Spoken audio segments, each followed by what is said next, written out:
Typically, authoritarian regimes go out of their way to disarm their populations and make it illegal for their citizens to hold any firearms, with one of the reasons being to minimize the chances of a successful rebellion from a dissatisfied populace if one were ever to come about. So with that being said, what was the Galactic Empire's stance on its citizens owning blasters? The legality of an Imperial citizen owning a blaster varied across the different regions of the galaxy, along with what their professions were and what kind of blasters they carried. In the Outer Rim, where Imperial law was barely enforced and simply ignored by most inhabitants, anyone with credits and a means to find a blaster was able to purchase and carry one without any trouble.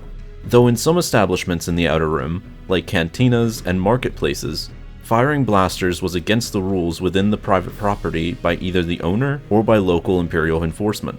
Though usually, even if one was fired and it didn't cause too much damage or chaos, the incident was ignored and the suspect was left alone. The closer you got to more civilized portions of the galaxy, the stricter the blaster laws got.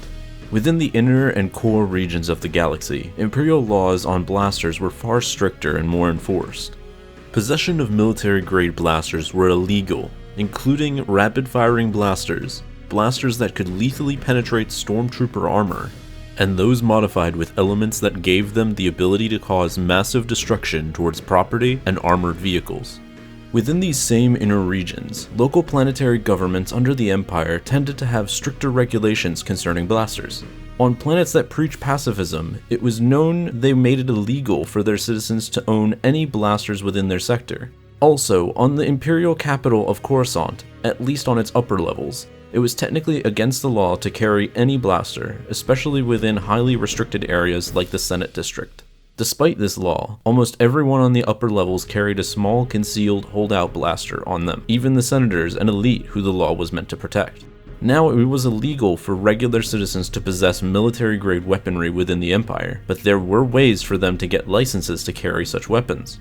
One way was to get an Imperial Certified Bounty Hunting License, also known as the Imperial Peacekeeping Certificate. On top of verifying a private citizen with being authorized to arrest or kill a being with a bounty placed on them, the license also gave them permission to carry military-grade blasters they would otherwise not be allowed to. However, it seems like they were only allowed to carry such weapons that they registered and had listed on their license, otherwise they would be breaking the law. When it came to planets that were listed to have high rebel activity, the Empire tended to place a full-out ban on blasters among all citizens within the immediate sector, but this varied depending on who was in charge and how vast of an area the rebel activity was in. As in some cases, if the area was too large, then such an order was not given, as it would just take up too many Imperial resources trying to enforce such a law among millions or even billions of people. On top of having restrictive laws on the possession of blasters, the Empire also had laws concerning what you could do with them. For one, it was illegal to use blasters in an organized duel.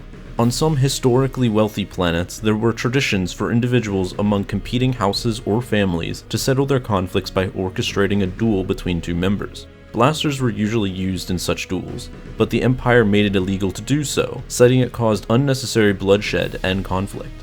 Despite this, such duels were still carried out, sometimes even with lightsabers, which the Empire also outlawed.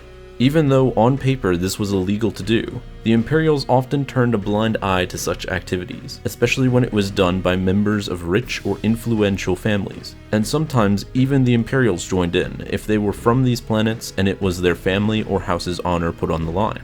When it came to Imperial military bases and installations, citizens were most likely confiscated of all their weapons while on the base's perimeter. Also, at least in canon, we know that the Imperial Senate did pass laws that banned specific types of blasters from both civilian and even military use, but the Imperial military tended to ignore and bypass such laws, continuing their use with the banned weapons in secret regardless of what the Senate passed. Thanks for watching this episode of The Lore Master.